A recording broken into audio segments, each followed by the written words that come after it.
کیونکہ اس نے اپنے ڈیڈی کی دولت پر کبھی فخر نہ کیا تھا اور نہ ہی وہ ڈیڈی کے نام کی دھمکیاں دیتی تھی، مگر اس وقت اس کے پاس کوئی اور چارہ بھی نہیں تھا۔ ان بدتمیز لڑکیوں سے محض اسی طرح پیچھا چھڑایا جا سکتا تھا۔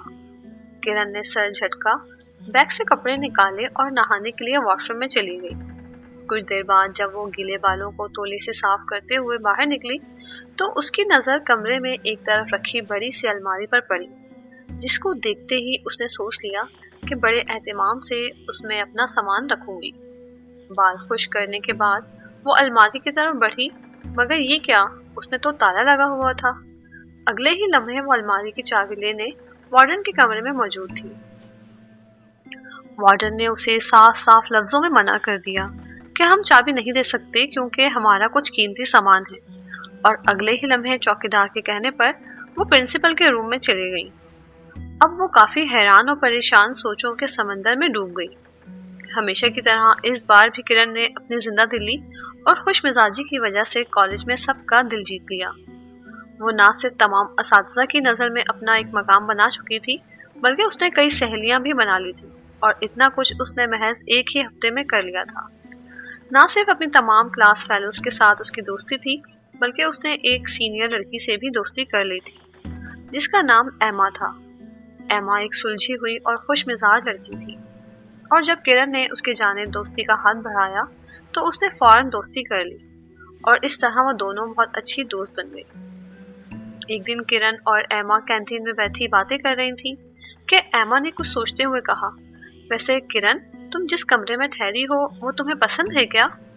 اس پر کرن نے سرسری انداز میں کہا، ہاں یار، اچھا ہے اور آرام دہ بھی ہے۔ ایما کچھ بے چین سی رہنے لگی، اور اس کی بے چینی کو کرن نے بھانپ لیا۔ کرن جھٹ سے بولی، کیا ہوا، تم کیوں پریشان نظر آئی ہو ایما؟ ایما چونک پڑی جیسے کسی گہری سوچ میں ڈوبی ہوئی ہو۔ اچانک کرن کو کچھ یاد آیا اور وہ اچھل پڑی، ارے ایما، تمہیں میم وارڈن کی ایک بات بتاؤں؟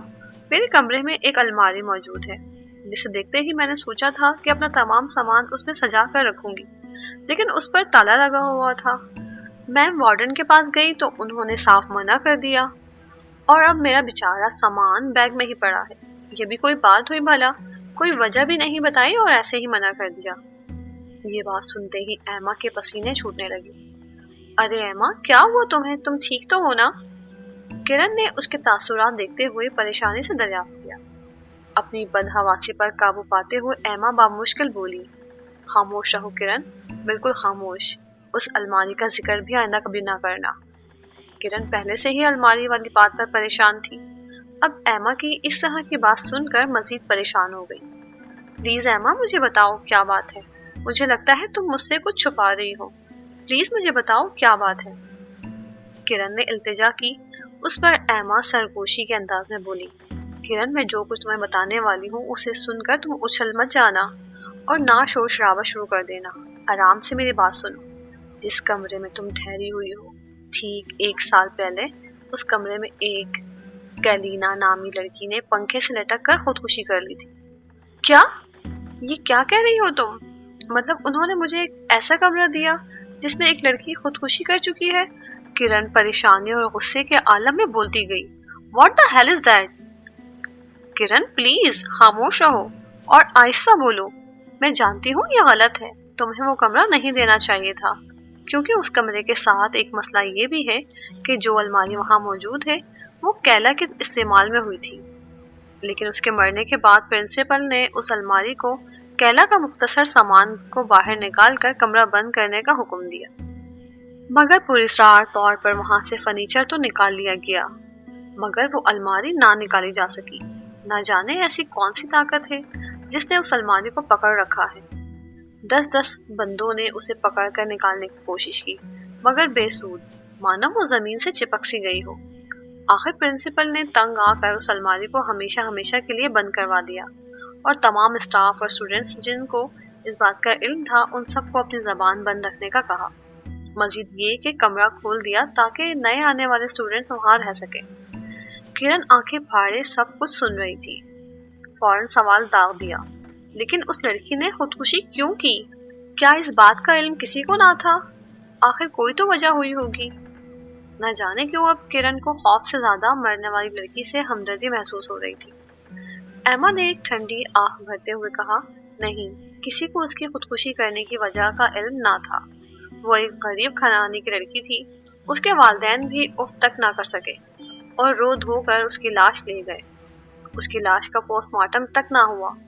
پرنسپل نے کالج کی بدنامی سے بچنے کے لیے معاملہ دبا دیا، سب کو خاموش کرا دیا اور معاملہ رفع دفع ہو گیا۔ مگر آج بھی پنکھے سے لٹکتی ہوئی اس کی لاش والا منظر یاد کرو تو رونگٹے کھڑے ہو جاتے ہیں۔ دوسرا پرسرار الماری نہ جانے کیوں وہاں جم کر رہ گئی۔ کرن یہ سب سننے کے بعد خیالوں کی دنیا میں ڈوب سی گئی۔ ایما نے اسے کہا، تم بس اپنا خیال رکھا کرو، مجھے تو اس کمرے کے پاس سے گزرتے ہوئے بھی خوف محسوس ہوتا ہے، تم اپنا خیال رکھنا۔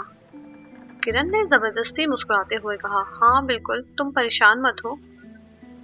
ایما کلاس کا کہہ کر چلی گئی، جبکہ کرن وہیں پریشانی کے عالم میں بیٹھی رہی۔ اس رات نہ جانے کرن کو نیند کیوں نہیں آ رہی تھی، اسے رہ رہ کر ایما کی باتیں یاد آ رہی تھی۔ بار بار وہ اس الماری کو دیکھتی، اوپر سے ہوا میں خنکی بڑھ گئی تھی، اسے بہت ٹھنڈ محسوس ہونے لگی۔ کرن نے کمبل کھینچ کر منہ پر ڈالا اور سونے کی کوشش کی۔ اچانک اسے کسی کے سسکنے کی آواز سنائی دی۔ آواز میں اتنا کرب تھا کہ کرن بے چین ہو کر اٹھ بیٹھی۔ کون ہے؟ کون رو رہا ہے؟ کرن نے تمام تر ہمت یکجا کرتے ہوئے بولا، کوئی رو رہا ہے کیا یہاں؟ کرن نے بے چین اور پریشان ہو گئی۔ کچھ لمحوں کی خوفناک خاموشی کے بعد ایک دردناک آواز آئی، کرن میری مدد کرو۔ کرن ایک بہادر لڑکی تھی، مگر یوں تنہائی میں اگر ایک دردناک نسوانی آواز آپ سے مدد طلب کرے تو کسی کے بھی پسینے نکل سکتے تھے۔ یہی کرن کے ساتھ بھی ہوا، وہ خوف کے مارے پسینے میں شرابور تھی اور دوبارہ آواز آئی، دیکھو اچھی لڑکی، تم مجھ سے ڈرو مت، میں تمہیں نقصان نہیں پہنچاؤں گی، بس مجھے اس اذیت سے نکالو، میری مدد کرو۔ آواز میں بدستور کر پوشیدہ تھا۔ کرن نے خود پر قابو پاتے ہوئے بامشکل کہا، کون ہو تم؟ کیا چاہتی ہو مجھ سے؟ جواب میں اسے ایک ہیولا اپنے نزدیک آتا ہوا دکھائی دیا۔ کرن سکڑ کر بیٹھ گئی۔ ہیولا واضح ہوتا گیا۔ اس نے ایک لڑکی کی شکل اختیار کر لی۔ وہ ایک عام سی صورت والی سیدھی سادی لڑکی تھی جو اب کرن کے سامنے کھڑی تھی۔ چہرے پر کرب کے تاثرات نمایاں تھے۔ اس نے لبوں کو حرکت دی، میں کیلا ہوں۔ کرن ایک مرتبہ پھر ڈر گئی۔ مگر تم 1 سال پہلے مر گئی تھی نا؟ اس پر کیلا ہولے سے مسکرا دی۔ اس کی تو ہنسی میں بھی بے پناہ کرب تھا۔ اس نے اپنی داستان یوں سنائی، میں بھی تمہاری طرح ایک جیتی جاگتی زندہ لڑکی تھی، غریب والدین کی بیٹی، آنکھوں میں بے شمار خواہشات کے جگنو لیے یہاں تعلیم کے لیے آئی تھی، مگر دونوں نے مجھ سے جینے کا حق چھین لیا۔ یہ کہتے ہوئے اس ہیولے کے چہرے پر شدید غصے کے تاثرات ابھرے۔ کس نے تم سے جینے کا حق چھین لیا؟ کرن نے سوال داغا۔ وہ پھر گویا ہوئی، اسٹیلا اور کیتھی۔ میں جب یہاں نئی آئی تو انہوں نے مجھے خوب تنگ کیا۔ میں بہت کم بولنے والی لڑکی تھی، وہ جو بھی کہتی میں چپ چاپ سن لیتی۔ تقریباً 1 ماہ تک میں نے برداشت کیا۔ پھر ایک رات میری ہمت جواب دے گئی جب اسٹیلا نے میرے بیگ سے میری ممی پاپا کی تصویریں نکال کر اسے پاؤں کے نیچے روننا شروع کر دیا۔ میں نے غصے میں اسے دھمکی دی کہ میں پرنسپل سے اس کی شکایت کروں گی۔ نتیجتاً اسٹیلا نے مجھے دھکا دیا، میں بیڈ پر جا گری۔ اس نے ایک تکیہ میرے منہ پر رکھ دیا اور اس کام میں کیتھی نے اس کا خوب ساتھ دیا۔ جب اس نے یقین کر لیا کہ میں مر چکی ہوں تو دونوں نے مل کر پنکھے سے میری لاش کو لٹکا دیا تاکہ یہ خودکشی کا کیس معلوم ہو اور دونوں پر کسی کو شک نہ ہو۔ کرن یہ سن کر ہکی بکی رہ گئی۔ اب اسے کیلا پر ترس آ رہا تھا۔ وہ بول اٹھی، کیا اس دوران کسی نے تمہاری مدد نہیں کی؟ تم نے چیخنے کی کوشش تو کی ہوگی۔ ہیولا کرب سے مسکرا اٹھا اور سب بتایا کہ یہ رات کا آخری پہر تھا، سب خواب خرگوش میں تھے۔ میں پانی پینے باہر نکلی کیونکہ میرے کمرے میں موجود جگ خالی ہو چکا تھا۔ ان دونوں نے شاید میرے قتل کا منصوبہ پہلے ہی بنا رکھا تھا۔ مجھے پکڑ کر لے آئیں کمرے میں اور یوں سب ہوا۔ کرن کی آنکھوں میں آنسو آ گئے۔ یہ ایک دردناک کہانی تھی جس سے اس کو جھنجھوڑ کے رکھ دیا تھا۔ وہ بول اٹھی، کیلا میں کس طرح تمہاری مدد کر سکتی ہوں؟ ہیولے کے چہرے پر دردناک ہلکی سی مسکراہٹ ابھری۔ مجھے انصاف چاہیے پیاری کرن، میری موت کے بعد یہ کمرہ بند کر دیا تھا۔ تم پہلی لڑکی ہو جو میری موت کے بعد اس کمرے میں رہائش کے لیے آئی ہو۔ یہ الماری دیکھ رہی ہو نا؟ ہیولا نے الماری کی طرف اشارہ کرتے ہوئے کہا۔ اس الماری میں میری ایک ڈائری موجود ہے جس میں نے اپنے ساتھ ہونے والے تمام واقعات لکھے تھے۔ میں نے یہ بھی لکھا تھا کہ مجھے اسٹیلا اور کیتھی سے جان کا خطرہ ہے، کیونکہ کئی مرتبہ انہوں نے مجھے جان سے مارنے کی دھمکی دی تھی۔ پرنسپل صاحبہ کو تو اتنی زحمت نہ ہوئی کہ اس الماری کو کھول کر ایک مرتبہ دیکھ لیں۔ انہوں نے تالا لگا دیا، مگر میں نے اس الماری کو آج تک یہاں سے کسی کو اٹھانے نہیں دیا، کیونکہ اس میں میری ڈائری ایک ایسا ثبوت ہے جو مجھے انصاف دلا سکتا ہے۔ تم اس کا پرنسپل صاحبہ کو بتاؤ، وہ یہ ڈائری پولیس اسٹیشن میں بھجوائیں۔ جب تک ان دونوں لڑکیوں کو پھانسی نہیں ملتی مجھے سکون نہیں ملے گا۔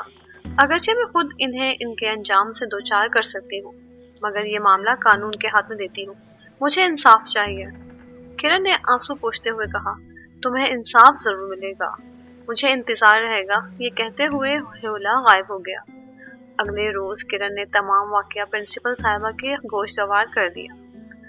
پہل انہوں نے ماننے سے انکار کر دیا، مگر پھر کرن کے اصرار پر تیار ہو گئی۔ الماری کو کھولا گیا تو واقعی وہاں ڈائری موجود تھی۔ پرنسپل نے اسے فوراً بیشتر پولیس اسٹیشن میں بھجوا دیا اور پولیس کے افسران کیتھی اور اسٹیلا کو گرفتار کر کے لے گئے۔ چند روز بعد ہی عدالت نے اسٹیلا اور کیتھی کو ایک مظلوم اور کمزور لڑکی کو ڈرانے اور دھمکانے کے سلسلے میں عمر قید کی سزا سنائی۔ اسی دوران دونوں نے تفتیش کے دوران ہی یہ اعتراف بھی کر لیا کہ انہوں نے کیلا کا قتل کیا تھا۔ یہ اعتراف کرنے کی دیر تھی کہ عدالت نے دونوں کو پھانسی دینے کی سزا سنا دی۔ کرن مزے سے اپنے کمرے میں کافی پیتے ہوئے اسائنمنٹ تیار کر رہی تھی کہ ایک مدھم سی سرگوشی اسے بالکل اپنے کان کے نزدیک سنائی دی۔ شکریہ پیاری کرن، آج مجھے انصاف مل گیا۔ میں جا رہی ہوں، تمہارا بہت بہت شکریہ۔ کرن اس آواز کو پہچان گئی تھی۔ یہ کیلا کی آواز تھی، جس کی بے چین روح کو اب سکون مل گیا تھا۔ کرن ہولے سے مسکرا دی۔